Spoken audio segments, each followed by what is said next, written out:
Bureau chief Waseem Iqbal जैकंबाद जे हद मौलादाद में police विच में मुकाबलो चहलम दौरान जहांगीर बंगलानी खां चोरी थियल कार पुलिस मुकाबले बाद जवाबदार वटि हथ करे वरिती।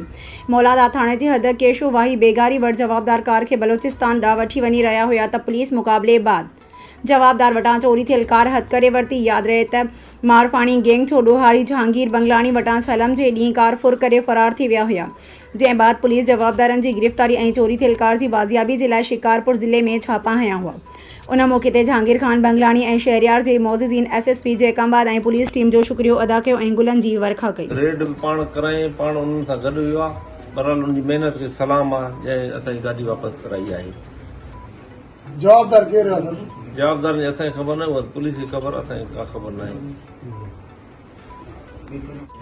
जहांगीर खान बंगलानी जैसे जैकंबाद पुलिस पूरे पहिरें ॾींहं खां करे कोशिशि करे रही हुई ऐं मुंहिंजी सरबराही में मूं पर्सनली शिकारपुर जे हद में ऑपरेशन कयो।